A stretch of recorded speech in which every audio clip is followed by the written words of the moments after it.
Baik, assalamualaikum warahmatullahi wabarakatuh. Perkenalkan, nama saya Hafiz Safifullah dengan NIM 10323111015. Di sini saya akan menjelaskan materi terkait dengan curah hujan.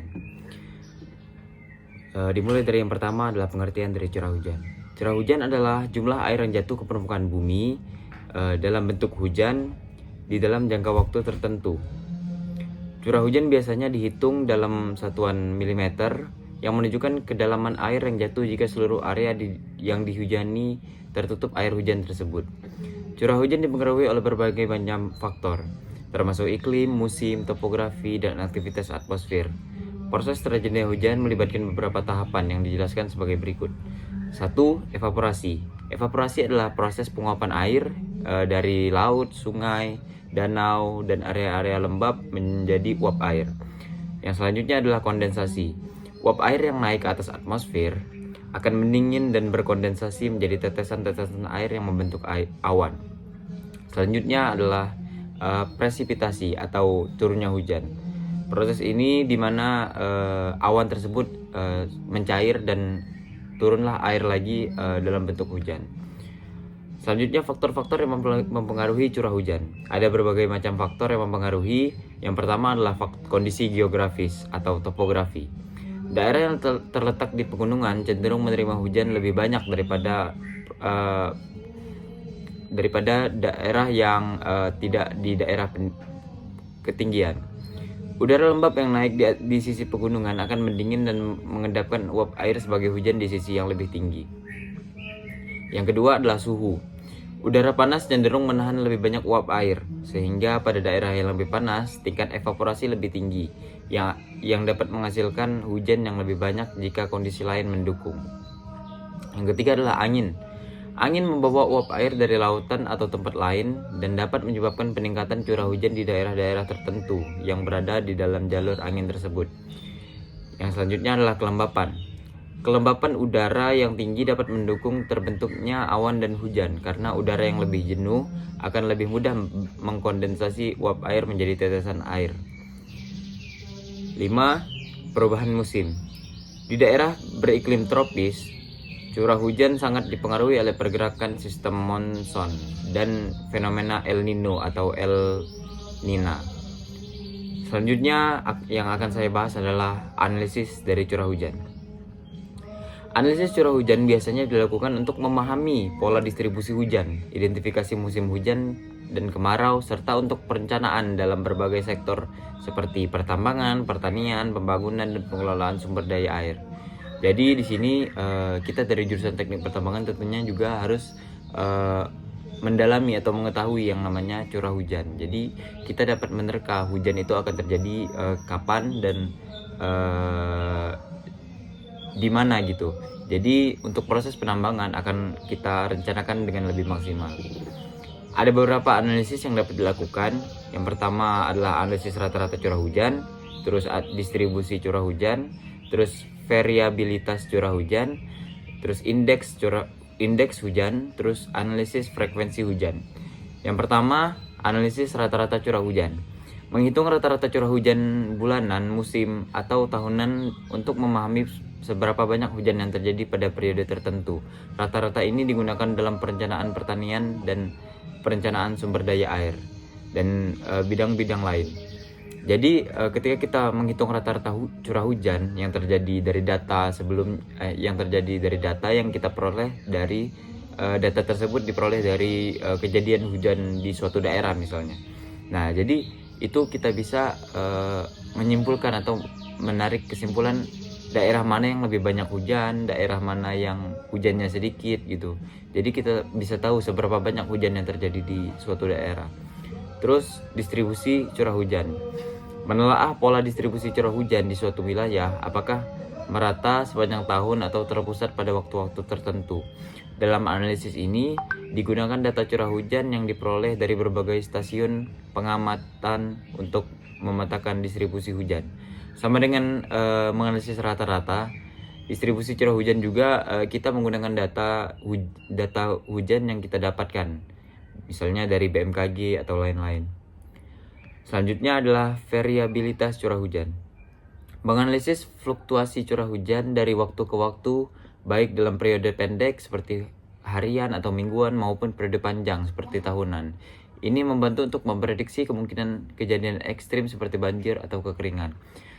Kalau untuk variabilitas curah hujan ini kita bisa untuk menganalisis lah atau mencari tahu apa yang akan terjadi dengan berkaca kepada sesuatu yang sudah terjadi. Jadi misalnya di tahun ini itu sudah terjadi panjang musim hujannya. Nah, mungkin untuk selanjutnya itu adalah musim kemarau. Itu bisa dihitung menggunakan variabilitas curah hujan. Untuk selanjutnya adalah indeks hujan. Indeks hujan digunakan untuk menentukan tingkat kekeringan atau kelembapan suatu daerah. Misalnya indeks hujan standar atau SPI digunakan untuk menentukan kekeringan dalam suatu daerah dengan membandingkan curah hujan aktual dengan rata-rata jangka panjang. Nah, jadi untuk menentukan indeks hujan ini kita disuruh untuk membandingkan curah hujan aktual dengan rata-rata jangka panjangnya. Itu nantinya akan mendapatkan indeks hujan. Untuk selanjutnya adalah analisis frekuensi hujan. Mempertimbangkan intensitas hujan berdasarkan frekuensinya, seperti analisis hujan harian dengan intensitas tertentu yang terjadi dalam jangka waktu tertentu. Misalnya, hujan lebih dari 100 mm per hari yang terjadi sekali dalam 10 tahun. Jadi, kita bisa tahu dalam jangka waktu tertentu itu hujan yang bagaimana yang terjadi di suatu daerah. Nah, untuk selanjutnya adalah pengaruh curah hujan bagi kehidupan. Contohnya saja kita di dunia pertambangan, tentunya proses pertambangan itu sangat berpengaruh jika ada hujan. Misalnya kita sedang melakukan penambangan, tetapi ada hujan, itu otomatis proses penambangannya akan berhenti karena proses penambangan itu gak bisa dilakukan saat hujan terjadi gitu. Jadi seperti yang saya katakan tadi, analisis ini tentunya sangat berguna. Jadi kita bisa tahu kapan akan terjadi hujan, kapan tidak hujan. Bukan untuk sesuatu hal yang pasti, tetapi kita bisa memprediksi yang nantinya kita akan buatkan rencana yang matang untuk apa yang kita lakukan pada penambangan kita. Jadi apa yang kita hasilkan itu maksimal. Dengan kita mempelajari curah hujan ini, tentunya kita sebagai penambang mempunyai ilmu lah untuk bekal nantinya kita ketika sudah bekerja, bagaimana cara menghitung curah hujan di wilayah penambangan kita dengan melihat kelembapan, dengan menghitung dari data-data yang sudah terjadi di suatu daerah itu, apakah hujannya sering ataukah hujannya jarang dan lain-lain. Jadi untuk kesimpulan dari yang saya jelaskan adalah curah hujan merupakan faktor penting yang mempengaruhi berbagai macam aspek kehidupan.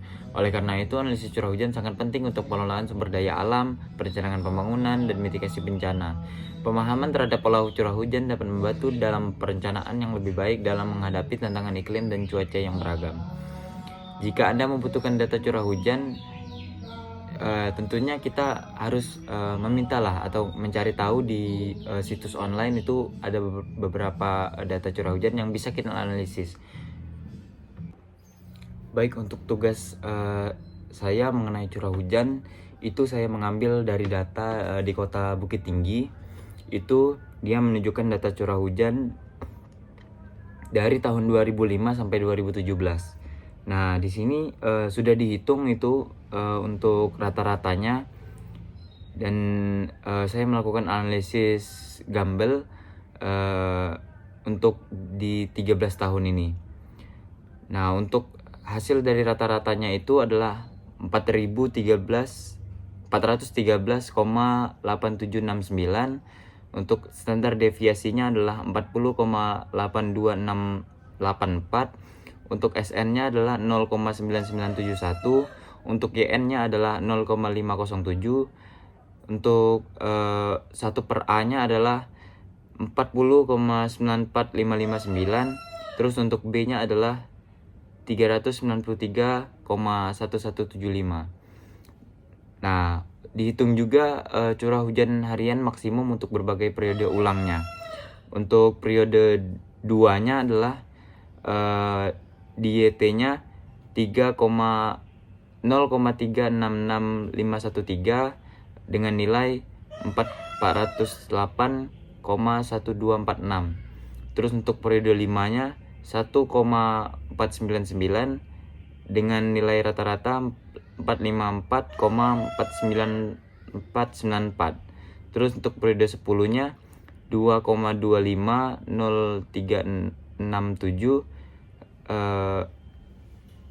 dengan nilai rata-rata 485,2601 dan seterusnya sampai periode 100. Jadi kita bisa menentukan bagaimana pengulangan dari data ini untuk menentukan atau enggak menebak seberapa curah hujan yang terjadi di setiap periode-periode ulang selanjutnya.